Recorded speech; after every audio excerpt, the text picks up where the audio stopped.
A morning routine that you can do pretty much every day to lose more fat. I'm not talking about what kind of workout you do. I'm not even really talking about what kind of breakfast. I'm talking about what you can do right when you roll out of bed that has scientific evidence behind it to predominantly increase GLP-1 and ultimately reduce appetite. So in the world of looking at things like Ozempic and other GLP-1 receptor agonists, people are always looking for a shortcut. Well, we can emulate a lot of these things just through our lifestyle. Now, they're not going to be as potent as using an intervention, but let's go ahead and let's talk about the first very simple thing that you can do that you probably already do when you wake up. Talking about coffee and or green tea.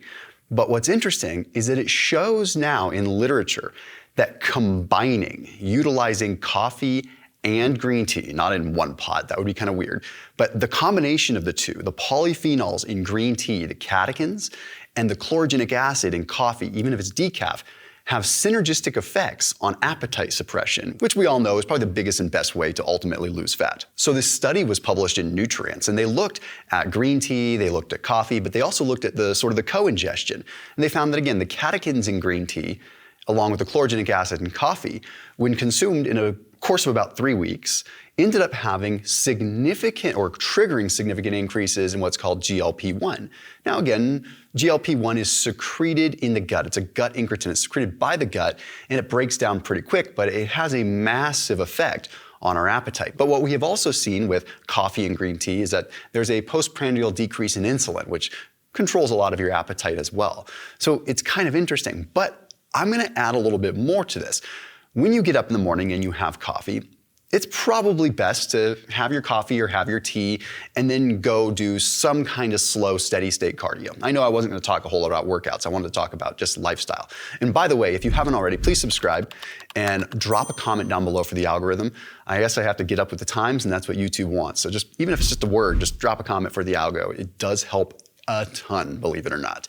Okay, so what we're seeing now is that when you have some coffee, when you have some caffeine, or when you have some green tea, it's gonna mobilize more fat. So if you have that and you don't add any cream or anything first, you treat it like a supplement and you go do a little cardio, you go for a little walk, trust me when I say it is much more powerful. I personally find that if I do cardio when I do not have some caffeine, I don't feel like I burn as much fat. But here's the second thing. Since we're talking about rotating up green tea and coffee. So you alternate, maybe have some green tea, then do some cardio, then after your cardio, have a cup of coffee or even decaf because it's the antioxidants we're looking for. What you can do is actually add MCT oil to your coffee. What the heck? Isn't that like so 2016? Well, now there's evidence that suggests that when you consume MCT oil, but not butter, don't put butter in your coffee anymore. I think that's kind of dead. Putting MCT oil in your coffee actually makes it so that the MCT absorbs so fast that even if you're not on a low carb diet, but you're on an empty stomach, it will produce ketones that have sort of a survival override to curb your appetite. Really, really wild. But now I want to get into some parts that are going to really throw people a little bit for a loop because they're going to think I'm getting weird. But I'm going to tell you, Dr. Andrew Huberman has probably been right most of the time. And now we have evidence to really strongly support this. 2 really cool studies. The first study was published in Obesity Facts. So what they did is they, for 3 weeks, had subjects have morning light exposure or not, just morning sunlight exposure. The group that had the sunlight exposure lost more body fat percentage and had a massive reduction in their appetite. But now let's talk about the second study. The second study was published in the International Journal of Endocrinology. They exposed people to red light, green light, blue light, and dim light. Okay, or placebo. What they found is that when they were exposed to light in the morning, they all had an increase in leptin, which would improve your appetite, or decrease your appetite rather. But only the red light and the green light, which is some of the light that we would get from the sun, actually decreased ghrelin, the hunger hormone. This is huge. Why? Because the mitochondria respond to fuel, light, and magnetism. Like, we know that about the mitochondria. EMF, all these things affect. I sound crazy, but this is real. So 5 years from now, if you're calling me crazy, you're gonna look back and be like, oh, well, that's just where it was. The literature is here, and Dr. Andrew Huberman, no matter what you have to say about him, he's talked about this stuff, and he's had experts on it, but now we're seeing the evidence that it actually relates with body composition changes too. If you can't get sun in the morning, do your best to use like a red light therapy light, Or there's a light from Mitolux. I linked down to them down below. They're a sponsor on this channel. That is a vitamin D sun lamp, which people have been using vitamin D sun lamps in like all kinds of situations for decades. But this is like the first one that I've seen that's really accessible and reasonably priced. It's a 10% off discount link. It uses UVB light, so you're actually gonna get vitamin D from it. It's a better than sunlight type lamp. So it's a 10 times like concentrated. So you're getting 10 times the efficiency you would of the sun. I'm not saying replace the sun. By all means, get outside. Do the cardio, have the coffee, do the cardio outside. We've seen a lot of clinical evidence that vitamin D lamps work. Okay, but with this, it also has red spectrum, near infrared spectrum, and of course the UVA.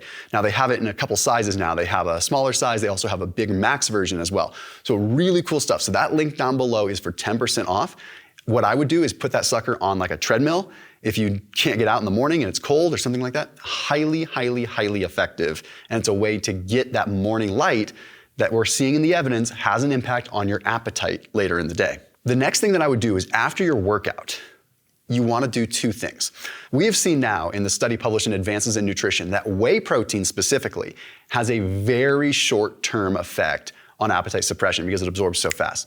So if you have a situation where like you need to curb your appetite fast, so right after a workout, it's easy to overdo it. It really is in the morning. It's easy to overdo your food because you have a lot of signals that are telling you to eat, and they can sometimes override what you actually need. So I have found a simple whey protein shake with water does the trick. Whey protein isolate, and we're seeing now, because of the rapid absorption, massive quick increases in PYY and GLP-1 that goes away after about an hour. So you'll get hungry after about an hour. But what you do is you have that whey protein shake, and then an hour later, you have casein protein. Now, by that I mean like a yogurt or I mean a cottage cheese or something like that, or just have some ground beef or something. But a casein protein is unique because now we're seeing it forms a gel-like substance that actually delays gastric emptying, causes the contents of your stomach to spend more time in the lower part of the small intestine, subsequently causing an increase in GLP-1 release.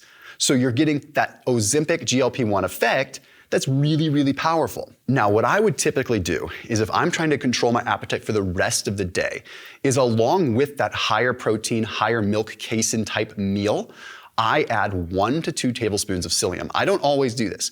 People have what they have to say about psyllium. I get straight psyllium because now we've seen the evidence with psyllium. There was a study published in BMC Endocrine Disorders, and I'm just gonna read you an excerpt from it. They said this: psyllium has similar effects as intestinal alpha-glucosidase inhibitors, leading to increased levels of GLP-1.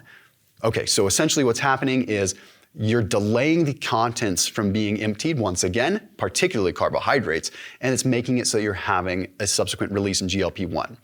You're asking me how to lose fat in the morning. What's the best fat burning routine in the morning? The best fat burning routine is setting yourself up to not eat as much throughout the day.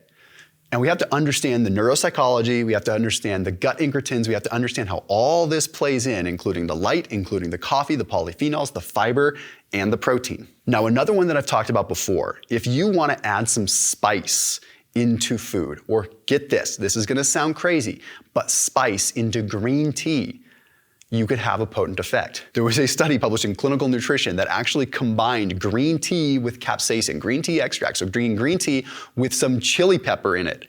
What? Now we're getting weird. You're gonna look like a weirdo, but this is something you do in the comfort of your own home. Make your green tea spicy. What they're finding is that the EGCG, the catechins in the green tea, combined with the capsaicin that has an impact on what's called TRPV receptor, so basically the vagus response, to ultimately trigger the brain to produce more NPY, PYY, and a downstream effect of more appetite suppression. It's profound. It's not anything to sneeze at. Like, this is real human data that we're seeing. Combining spicy with some certain polyphenols and catechins can be powerful. So just to recap all this, like a simple morning routine. Again, this is not everything you do, exactly what you should eat, your protein, this and that, but I'm gonna break it down for you real quick. You roll out of bed, don't worry about having coffee first thing. You can have it, that's not a problem anymore. We used to say wait 90 minutes. No, have your black coffee or have your green tea. No cream or nothing. Go for a walk outside. Get the sun on your face, get the sun in your eyes. The sun in your eyes will make a difference when it comes down to all kinds of alertness. The sun in your skin can actually make a difference metabolically. Okay, so get that sun or use a Mitolux like vitamin D type lamp. Use that kind of thing. Again, that link is down below. When you come back, switch it up to maybe some decaf coffee or more green tea with a little bit of spice added into it. And if you're gonna work out, or if the cardio was your workout, then you're going to have that quick whey protein shake in water You could do it in milk, but realistically, make it simple. Just curb the appetite, okay? Do that after your workout, after your cardio. Then an hour later, have a richer meal, okay? That's when you're gonna add the things like maybe some cottage cheese or some Greek yogurt. That's gonna have the casein effect, okay? Add a tablespoon of psyllium. It's important that you don't add the psyllium right with the whey protein because that's gonna slow the digestion of the whey protein. You want the psyllium with your slower digesting meal. And this is gonna make it so your appetite is curbed throughout the day. I have lots of other little tips and tricks, and I've talked about some of these overlapping in another video, but this is more a morning routine type thing to have an Ozempic-like effect and lose some fat. As always, keep it locked in here on my channel. I'll see you tomorrow.